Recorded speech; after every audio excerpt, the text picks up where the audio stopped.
You've heard it 100 times, from your mother, your partner, that coworker who just wants you to be safe. You know those things are death traps, and you nod. You've read the statistics.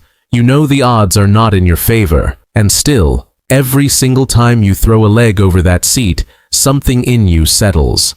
The standard explanation is easy: adrenaline junkie, thrill seeker, midlife crisis on two wheels.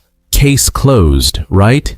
Except it isn't, because if it were really just about the thrill, you'd have gotten bored years ago. Adrenaline fades, habituation kills the high, but you haven't stopped riding. If anything, it's gotten quieter, more necessary, less about the rush, and more about something you can't quite name. But psychology suggests there's something much deeper going on. There's a term for what's actually happening here, and it's not risk addiction.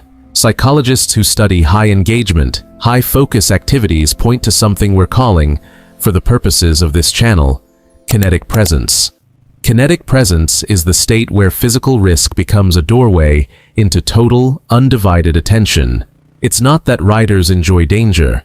It's that danger, real, honest, unforgiving danger, is one of the only reliable ways the modern nervous system can be forced out of the noise of everyday cognition and into now. Think about your mind on a normal Tuesday. Emails, notifications, 3 tabs of thought running simultaneously. The past you're still processing, the future you're anxious about, and whatever's actually in front of you, usually last in line.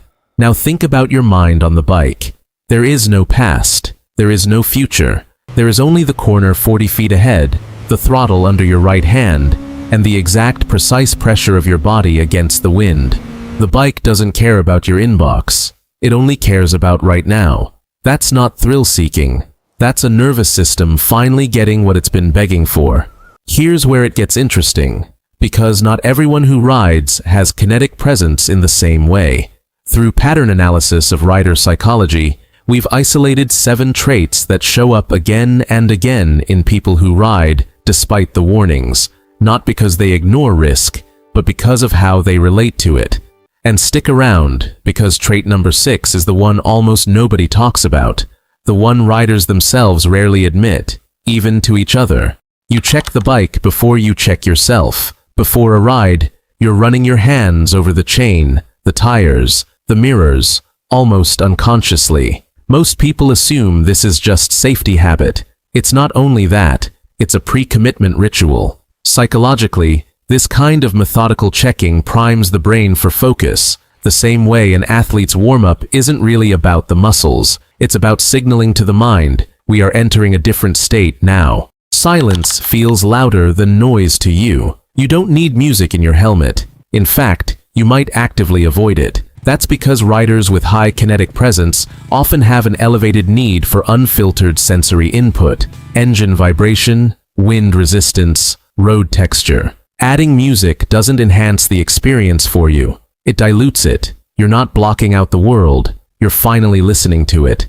You remember rides, not destinations. Ask a rider where they went last weekend, and half the time they'll describe the road before the place, the twist through the canyon, the moment the temperature dropped near the river. This is because the brain encodes high focus, high sensation experiences more vividly than passive ones, a phenomenon tied to how the hippocampus tags emotionally and physiologically arousing memories as more important to retain. Your memory isn't broken. It's just built differently by the miles. You feel more like yourself in motion than at rest. This one runs deep. A lot of riders report feeling slightly foggy or restless in stillness, and clear, sharp, almost more themselves once moving. This isn't randomness. For some people, stillness allows unresolved thoughts to surface uninvited. Motion, especially motion that demands total attention, acts as a natural override. It's not escape, it's regulation. You don't fear the bike, you trust it. Outsiders assume riders are fighting fear every time they ride. Most aren't. What's actually happening is a transfer of trust from unpredictable human systems, like traffic, people, institutions, onto something mechanical, consistent, and legible. A bike does exactly what you tell it, every time, with no hidden agenda. In a world full of things that let you down without warning, that kind of reliability is rare enough to feel like relief. You've never told anyone the real reason you started writing. Here it is, the one writers rarely say out loud. For a significant number of people, the decision to start writing traces back to a period of loss, transition, or feeling powerless. Divorce, grief, a diagnosis, a version of yourself you were trying to leave behind. The bike wasn't chosen randomly. It was chosen because it gave control back in a moment when very little else did. The warnings don't scare you. They confirm something. When someone tells you it's dangerous, some small part of you agrees and rides anyway. That's not recklessness. It's an acceptance that a life with zero risk isn't actually the life you want. You're not ignoring the odds. You've made a quiet, deliberate peace with them. So if it's not about adrenaline, what is it about? At its core, it's about control disguised as freedom. Modern life gives most of us very little genuine control. Your schedule isn't yours.